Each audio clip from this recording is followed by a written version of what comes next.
Thank you and welcome. I'm always flattered when people clap before I start to talk. Thank you for that. So yes, so this is the title of what my talk for today on flipping classrooms, and this is a preview of a talk I'm giving in October to the FIE conference, and so it's a nice, good academic title for a talk. But okay, that's not really the title of the talk. Okay, really that's the title of the talk. Okay. How do computer scientists teach without computers? Okay, and you see me walking around campus, and I'm always got my laptop lugging around, but I tend to be probably the most Luddite of anybody in our department. And it's always interesting to think about ways that you can do these kinds of concepts without technology, and that's what I want to talk about. Okay, that's not the title either. Okay, you really want to know what the title is? Okay, there's the title, where it just, in looking, I suffer like many of our students and many of our faculty, I suffer from imposter syndrome. And there is times that I wonder whether what I'm doing actually really makes any sort of difference and really fits in. And in reflecting on one of the things that I've been doing in class for the last 10 years, and then going off and looking at the literature, I kind of discovered that, oh, wait a minute, there's actually some research that says this works. And it's not just that, this is actually a real thing, and we should actually talk about it. So anyway, so that's where I'm going to talk about is that. Okay, the theme is talking about flipped classrooms. If you haven't heard the terminology before, here's the quick and dirty summary for it. A traditional classroom, you gather everybody into a lecture hall like this one, and everybody sits, and the students sit there and listen, and the professor is up front and doing the song and dance, and talking and delivering content, and students are mostly sitting back passively and receiving the content. And now we all know that, well, that's not enough to do that. Students are actually going to have to do something in order to actually incorporate that kind of thing. Well, that content elaboration activity typically happens as homework afterwards. Students are typically working alone on those kinds of things.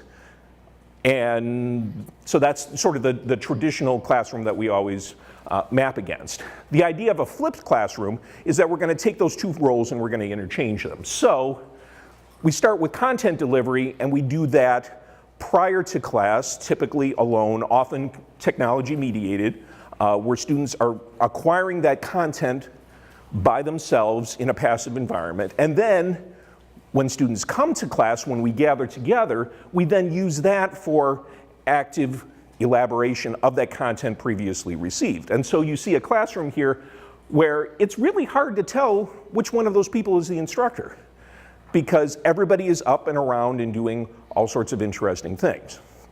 So we're doing all the same sorts of things we were talking about before, but we just changed the role of when does content delivery happen and when does content elaboration happen.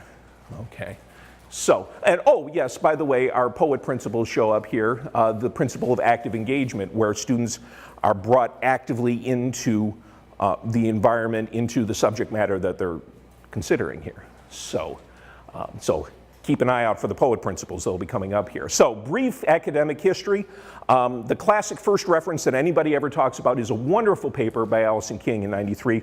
Probably the title is more famous than the paper itself, because we've heard this phrase from sage on the stage to guide on the side, that talks about that the role of the instructor is not about the delivery of information that will be passively received, but about creating an environment where students construct information. The word flipping isn't used in the paper, but it's very clear that the ideas are there. And Allison talks very much about using classroom time to construct meaning. Okay. And then there have been, of course, a host of papers that come after that. The first one that talks about it in the collegiate environment is this paper by Lage et al. That talks about flipping in a classroom. Content delivery is mostly accomplished in this era by computers and VCRs. Again, 2000, that's the technology at the time. So, and then it goes on from there into a host of different disciplines and technologies. So how do you know you created a good flipped classroom? Well, Coursera has this wonderful document that talks about if you're flipping your classroom, these are the 4 principles you need to put together. And lo and behold, they hit 4 of our PoEt principles. okay? And I didn't realize that until a couple weeks ago when I was putting my talk together, so it's kind of fun. First of all, Coursera's first rule is, well, it needs to be an active experience. It's an active learning classroom. In-class activities should require students to actively extend the information that they've previously received outside of class. So you've created an active environment, okay? Second principle, what you do in class should be highly structured, okay?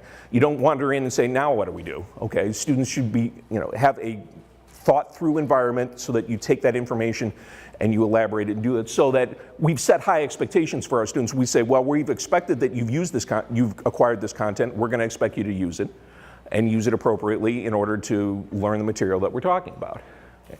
Third principle, students should receive real-time feedback on what they do in class. It's not just enough to do it, but students need to get some feedback that said, did you do it right? Did you do it wrong? How can you do it better? And so, hey, timely and constructive feedback. That's a part of the environment. And then the fourth principle, that these completion of these in-class activities should contribute a small but significant portion towards student grades. So we have a positive learning environment. We made you do this, we're going to reward you for doing this until you start to realize the rewards yourself. And so we've created this positive environment. So gee, we've kind of hit everything in the circle, all these wonderful principles about what to do with these things. So all these practices for that. Now, I'm a computer scientist. I started looking at this as a computer scientist. I can't give you a summary of papers on flipping in computer science because there are too many of them. Two major conferences, the SIGC conference is the major computer science educators conference every year. There were 4 papers last year. There were 4 papers the year before. You do a search on flipping SIGC and boom, you just get this huge list out there. There's lots of that. In fact, there have been so many papers now that now the meta-literature is starting to appear, the literature about the literature on flipping, which is good. There's a wonderful survey that I'm going to come back to a couple of times by Giannakis and Krosty that did a peer review of 32 papers that had already appeared by 2014 about flipping just in computer science, and lessons learned and all sorts of activities going on that. And in particular, one of the things I want to talk about is they noted 3 commonly reported challenges of flipping, because I just talked about how wonderful it is. Okay, in the real world, flipping presents some real problems, okay, and we'll talk about those, okay. The first challenge, high costs and prep time. It's one thing to say, oh, gee, yeah, we're gonna go and you're gonna view all these wonderful videos before you come to class. Well, somebody's gotta make those things. And if you're gonna do a good job with making a video, boy, it takes time, it takes effort, it takes energy. It's not at all easy to do. And so that initial prep cost really skyrockets, okay? Second, student resistance to the non-traditional structure. You come in and you say, well, I'm not gonna lecture anymore, and students say, what? I know what a classroom is supposed to be. You're supposed to lecture and I'm supposed to sit back and listen to you. And suddenly it's like, oh, you expect me to do the reading? You expect me to prep for class? Okay, you encounter a certain resistance from students who know what the environment is supposed to look like. And then third, there's always the danger of decreased classroom attendance. If the only point in coming to class is to passively receive content, and that passive receipt of content now happens outside of class, what's the point in coming to class? I can learn everything by watching the videos and reading the slides on Blackboard. Why do I need to come? Okay, and so there are answers, of course, but that's the obstacles the most commonly reported obstacles that we have to think about dealing with. So not everything about flipping is beautiful and lovely. There are some significant challenges, and we will talk about those too. Okay, so all right, here's my key point. One of the key observations I looked at in the survey, of the 32 papers they talked about, 29 of the papers talked about delivery of content using digital media, okay? Videos, audio files, animations, simulations, all these kinds of things, okay? And so my key question is this, okay? Why? Why do we have to use technology as the means for delivering content, okay?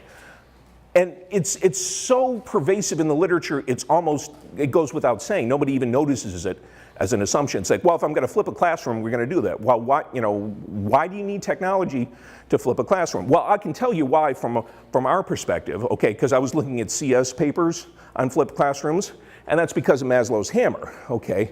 Maslow's hammer is the old principle that says to a person with a hammer, everything looks like a nail. Okay? You ask a computer scientist, how do I solve this problem? And they'll say, I'll build an app for that. Okay? There's no problem that we can't solve that doesn't involve building a program. Okay? My Kung Pao chicken isn't spicy enough. I know, I'll write an app for that. Okay? You know, I can't relate to my romantic partner well enough. I know, I'll write an app for that. Okay? You know, I mean, there's no problem that we can't solve that doesn't involve writing a program. Okay, so we're gonna flip a classroom? I know, I'll use a computer to flip the classroom. Okay, that's what we do. I think other disciplines do this as well, but it's absolutely pervasive in everything that we do in computing. Okay, so here's my thesis. You can, in fact, effectively flip a classroom without relying on technology for content delivery. Now, we got to think carefully about how to do that, and I'll talk about my experiences doing that, but that's the central thesis of what I'm talking about here, that we can flip classrooms without relying on technology. So, all right. Oh, one aside, the title of this talk is actually an homage, and I want to acknowledge where I stole it from. There's a wonderful website called CSM Plug that is produced by some folks in New Zealand that are coming up with activities for teaching computer science concepts primarily at the K-12 level, but without computers. So things that you can do in a typical elementary classroom or a middle school classroom, where you can do them with handouts and physical manipulatives, and you don't need a cart full of computers to do those kinds of things. And they're wonderfully well constructed. I use them in a couple of different contexts. And CSM Plug is, so the title is an homage to that title as we talk about unplugged flipped classrooms. So, all right. So, let me talk about the particular classroom where I'm doing this. This is the Computing Professional. This is CS300. It is a required course for our majors. I started teaching it in 01. It became a required course in 09. It's mostly our students who take it, though we do get, as an elective, we get some students who come in from related majors who have some of the background for it as well. It is based on two interleaved threads looking at computing history and at computing ethics.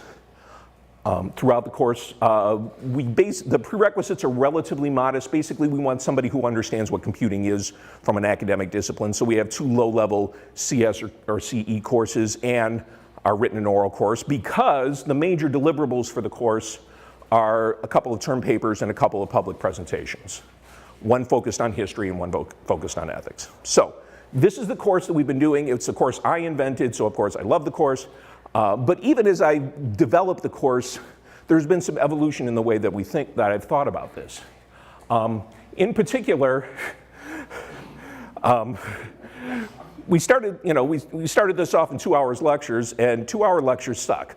Okay, in particular when you start talking about topics like history. The IBM 1401 was invented in 1947 and had a memory capacity of 47,000, okay, you know, doing that for 2 hours will put me to sleep, much less put my students to sleep, okay?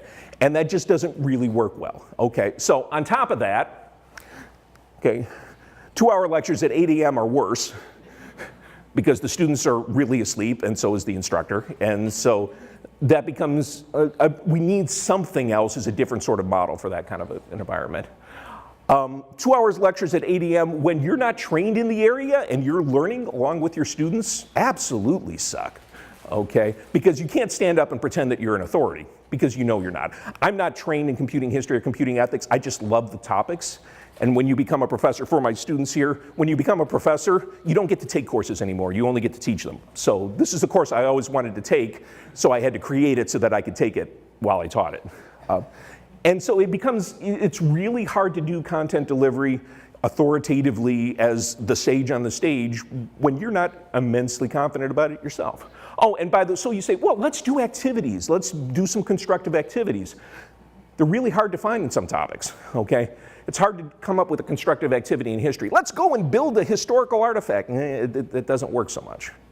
Okay, so one of the questions, what can I do with this? Well, we'll talk about that. What I finally did is came up with this flipped structure that helped me immensely. So the idea is we start off with a set of conventional, dead tree paper book readings that students do prior to each class. Okay, 3 of the 4 books are conventional books. The 4th book is actually digital, but you can buy the paper copy of it. So it's mostly good old-fashioned reading books. And students get readings in history and ethics for each class session that they complete prior to each class session. And then we devote our classroom time not to me lecturing on the topics because they've already read them, but we devote that time to a student-driven discussion of what they discovered in the readings. And the means by which we do that is something called the 1-minute paper. Now, some of you who have been around me know that I love talking about this topic, but this is one of the reasons that I love talking about it. If you haven't seen it, the idea of the 1-minute paper is that I hand out a piece of paper to you, and I say, okay, you've got 1 minute, answer these 2 questions. Of what we just talked about, what was the most significant thing you just learned, and what's the question that's uppermost in your mind right now, okay? And it takes 0 preparation time from the instructor, and in some ways, 0 preparation time from the students either. It's just simply a matter of you sit down and you start to work the idea, okay? It has a long history. The first formal reference that we've managed to trace down comes from Christian Schwartz at Berkeley, who was doing this with his physics classes. And then the idea has been reinvented about a dozen times by a lot of different people. But this is the earliest reference we can find. So this is the tool that we use to manage that in my courses. Or in this course, I should say, okay? So what do? I still have the 2-hour block, and it meets at 8 a.m. So what do? Well, the first 10 minutes, we do the 1-minute paper, okay? No, we don't do 10 1-minute papers, okay? You know, we do 2 of those, one for the history readings, one for the ethics readings, and it takes more than 1 minute because students are still drinking their coffee and getting back into gear, so, you know, and coming in late, and, you know, so we take about 10 minutes, and they complete the history papers. And then I take the rest of that first hour, and I simply take the history cards and I shuffle them and I go through the questions, and we use that as a basis for the discussion. Real time, live in front of them. And then we take a stretch break in the middle, and then I take the ethics cards and I shuffle them, and we use the questions from the students as the basis for what they're going to discuss the second hour. And then after class is done, I take the cards back to my office and I very lightly grade them for class participation grade, which ends up being 20% of the course grade. And by light, I mean really light. I mean, are you on task? Are you not on task? And that's about all the amount of time I want to spend on that. So I'm not grading on grammar, I'm not grading on spelling. Did you engage with the task at hand or did you not? And that's what we do. Now it turns out, and it's really remarkably effective. How would you know that? We hit our 5th principle, okay? Let's reflect and adapt. How would we know that this is actually useful in some ways? Now, let me put my first disclaimer on this, okay? There is a certain extent to which the analysis that follows is me closing the barn door after the horse left, okay? I started doing this in 2009, not because I was trying to create this wonderful educational experiment where I had a control group that I analyzed and then I had another one. I started doing this in 2009 because I was trying to find some way to make this thing actually work. And so now going back 10 years later and saying, how do I know this worked? Okay, I'm having to sort of recreate some data after the fact, and you know, that's problematic. But I think it'll still be compelling what we have here. But yes, there's a certain amount, well, what can I go back 10 years ago now and look at? Well, what I do have is the grades from the 1-minute papers. And I can look at that. So let's start at a couple of questions. First, how well do students actually prepare for class if we say we're going to do this? Okay, so yay, table full of numbers. Okay, yeah, it's a technical school. It wouldn't be a talk without a table full of numbers someplace. Okay, what we see here is looking for each term that I've taught the course since 2009, how many students were in the course. Of those students, how many of them came fully prepared to class, who were in full marks on the cards that they presented, okay? And then how many of them came partially prepared, maybe they did one of the readings but not the other ones, or they didn't answer both questions. And that's a little hard to read, so let me highlight the percentage columns because that's where it's normed out for each level then, okay? And what you'll see here is that for the most part, I get participation rates in the 85 to 90% range. So the vast majority of students are coming to class fully prepared and ready for the discussion that will happen. Now you wonder, could I bump that up a little bit? Well, not necessarily, because if you look at those end numbers are relatively modest. If you start with a class of 20 and one student's sick and one student's out on an interview, you're already down to 90% before anything even begins. So I think that's actually a pretty good sign regarding what students are willing to do for you in this context. Yes? The rightmost column, that's cumulative, right? So either fully... Oh yes, yeah, that's why these numbers should be larger, yes. Makes sense. Yes. So thank you, yes, thank you for the clarifying. So yes, fully or partially prepared, those are the students. So students will come and do the work, okay? Now, who cares? Does that student preparation actually make a difference in that? Well, that's a little harder to tell, but what I did do is go back and I took that same table and added one more column where I computed a correlation between their scores on the 1-minute papers and the other 80% of their grade that they completed through the written papers and oral presentations and a midterm exam. So is there any sort of relation? And again, correlation is not causation, and we all know that, but there's at least some sort of modest, 0.3, 0.4, 0.5 relationship between doing the 1-minute papers and doing the rest of the stuff. At least it's not negative, right? At least it's not hurting them, okay? It seems to be part of that. Now, those of you of a numeric mindset have already noticed the one that doesn't fit. One of these things is not like the others. That's actually the exception that proves the rule. I went back and looked at the actual data. First of all, notice that was one of the smallest classes I'd had in a while, but then I went back and looked at the grades. I had an exceptional class that term. I was giving out only A's and B's, okay? And so there just wasn't any room to compute a correlation. People are coming to class, everybody's doing the work, everybody's doing well, okay? That's kind of the exception that proves the rule, so. But otherwise, yeah, it seems that there's a nice, modest relationship between coming and doing these things. So, okay, that's great. How does this compare to the theory? Because I gave you all this theory stuff. Do the results actually correspond with that? Well, okay, let's talk about that. First, Coursera's first rule. Student activity should require students to actively retrieve and extend the content they receive. Well, okay, in our context, okay, that content received out of class phrase, okay, how well do you make that work? Well, the first thing is you do have to retrain students a little bit, okay? We have to retrain them to actually do the work. Why? Because we are sending them messages that when we tell them to read the work, we don't really mean it, okay? There are papers in our literature that says, oh, you don't need to read textbooks, we can just Google everything, okay? But not only that, but the last 3 textbooks that we're using in our Kyle 101 class for first-year students explicitly tell students, oh, you don't have to do all the reading, okay? Instructors will tell you to do the reading, you don't need to do it all, okay? Now, you know why those textbooks all say that? For the most part, they're right. Okay, because most of us as instructors, at least the way I used to be, say, oh yeah, this is covering the same stuff in chapter 6 in the book, you can read it if you want, but then you'll come to class and I'll just lecture all of chapter 6. And students learn pretty quickly that when you say, oh, go read this, but when I don't read it, nothing happens, that I don't have to follow up on that. So you do have to sort of establish pretty quickly with your students that, oh, when I say read this, I actually mean read this. Okay, not as a rhetorical talking point, okay? And you can get there, but it does require a mindset shift on the part of our students, okay? One other thing that comes into play, though, when we start talking about content delivery, if you're gonna ask students to read books, they have to have the books, okay? I had problems, back in the bad old days here, I had problems with the campus bookstore every summer because I'd say, hey, go do the reading, and they're like, the bookstore doesn't have our books.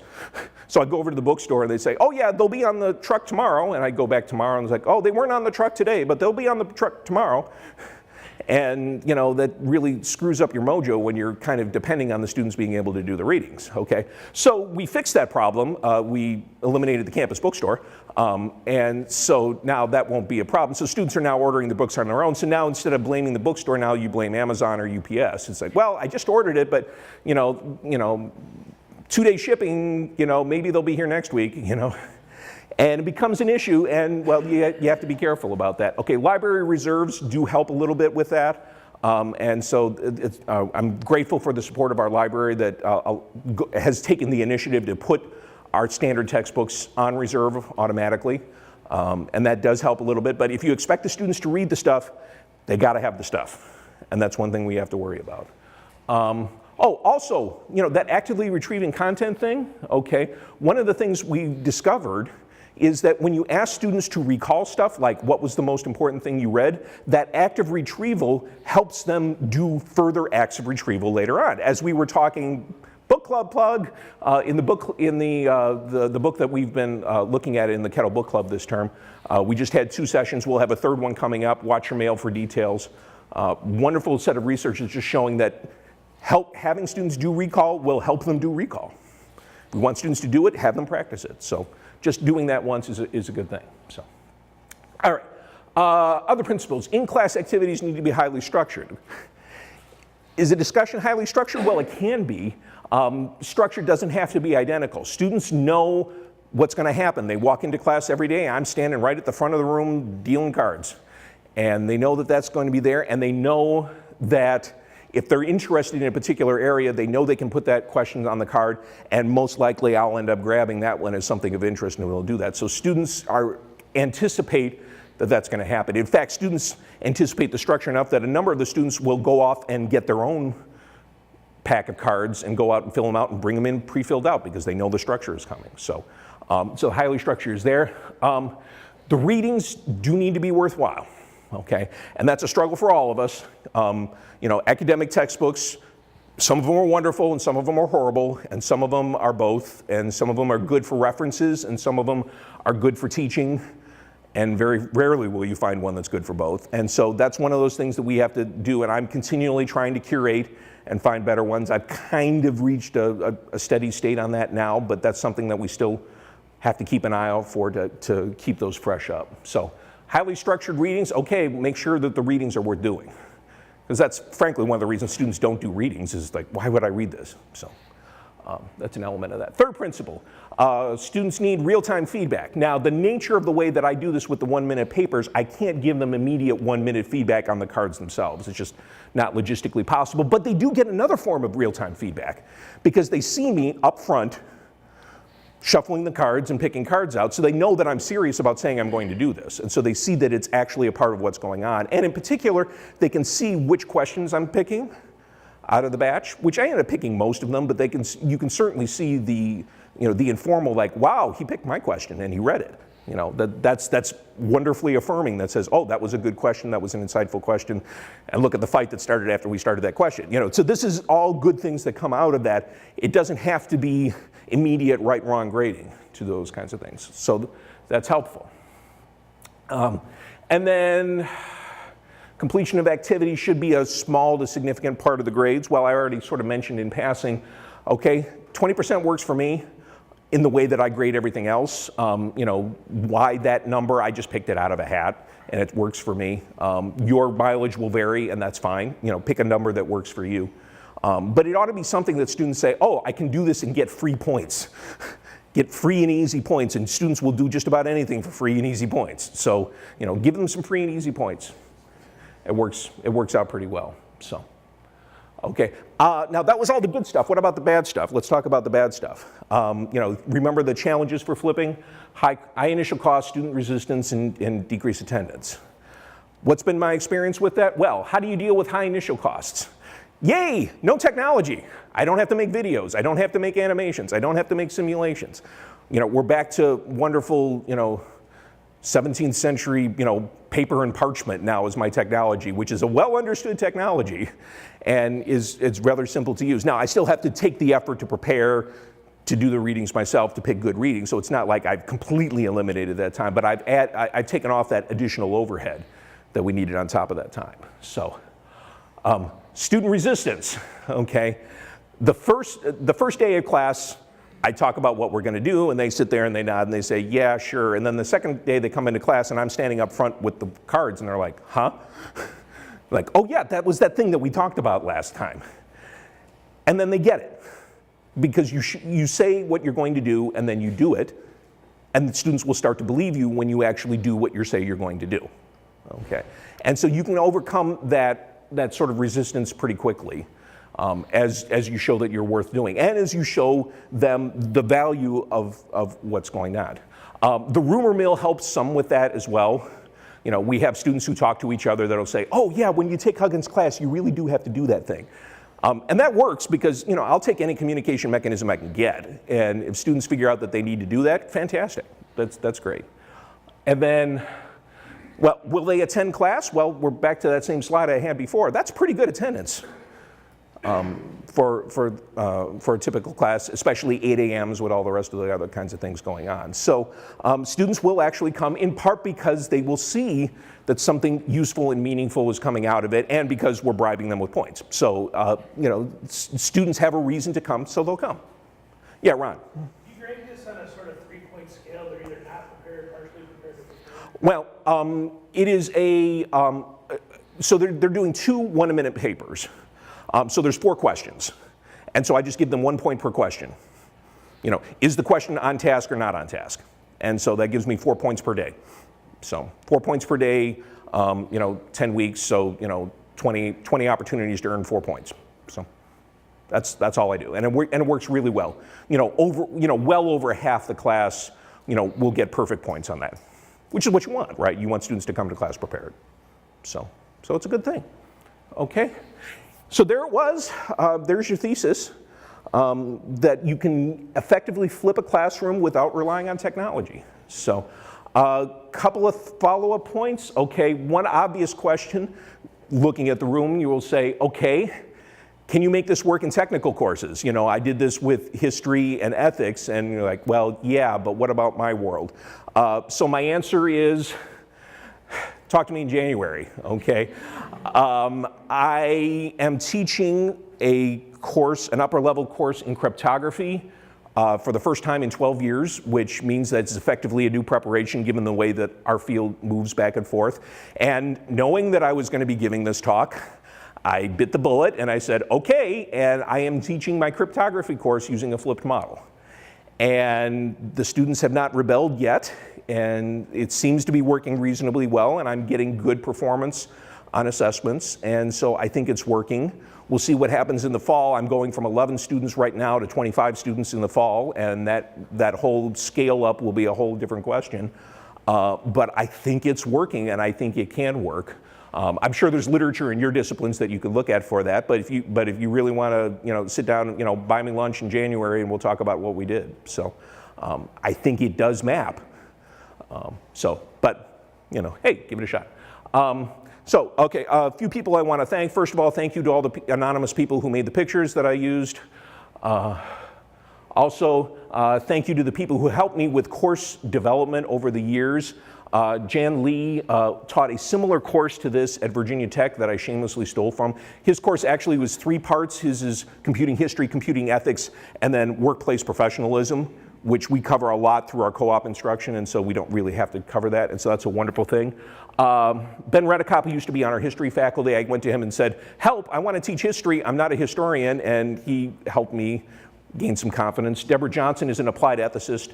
I went to an NSF workshop that she offered on computing ethics, and and our own Mark Gellis, came in with me in '97, and I went to him and said, help, I'm going to assign term papers. How do I grade term papers?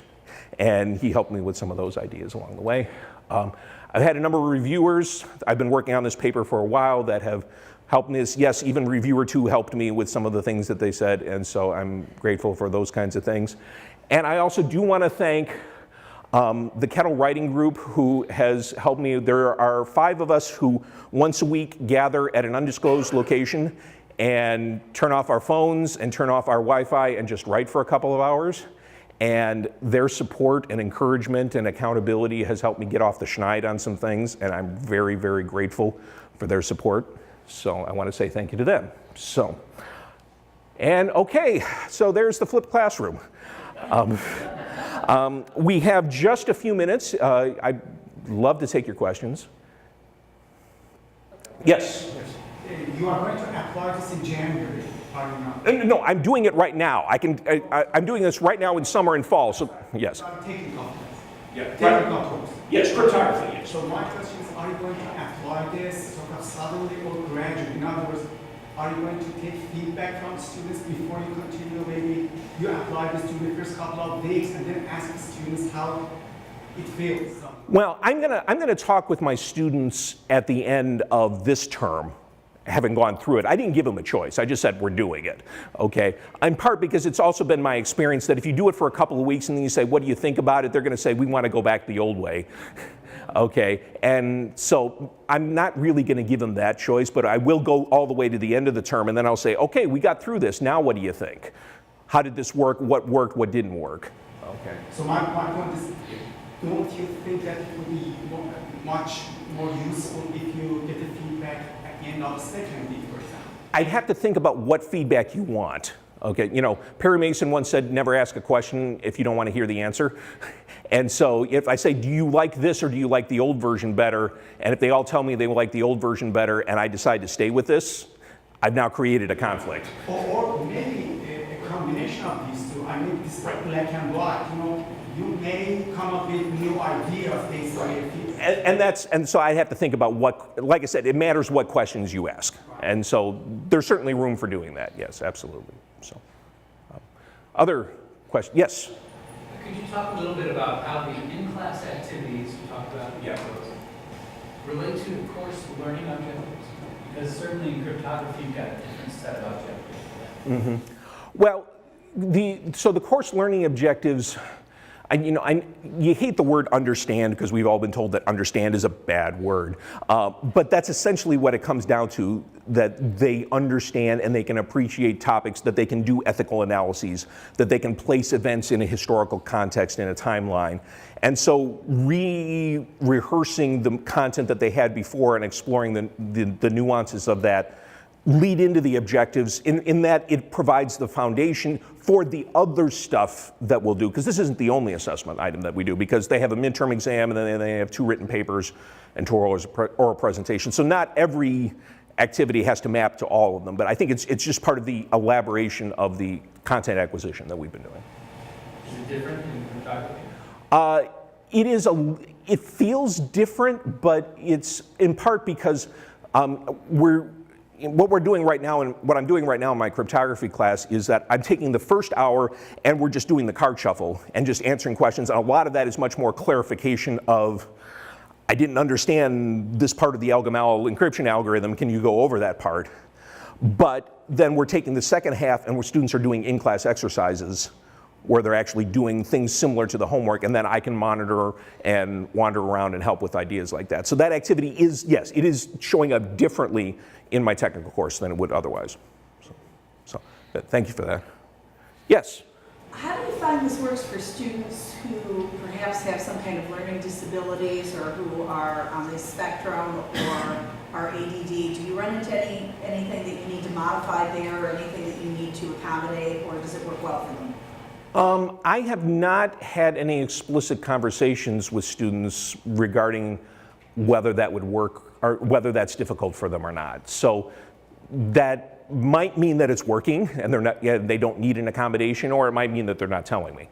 I think one of the things about the 1-minute papers is that consistent structure, they know to expect it, and I think that certainly helps with people on the spectrum, is that there's a certain reliable, regular behavior.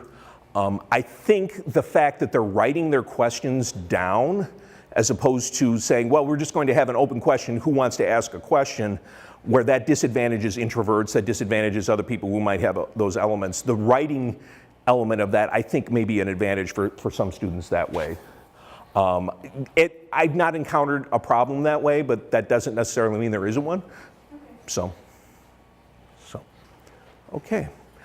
Well, okay, if there's nothing else, I have homework for you, which you figured out probably by now. Okay, I want you to do the 1-minute paper, okay, about this presentation. And I'm doing this for a couple of reasons. Okay, first of all, we talked about the fact that information recall will help you with recall later. So if you write down what the most important thing was you learned, then maybe you'll have a chance of remembering that when you leave, okay? And secondly, I really am interested in the second question. What is the question that's uppermost? And if you put your name on it, I'll email you with an answer, okay? So thank you very much, and have fun.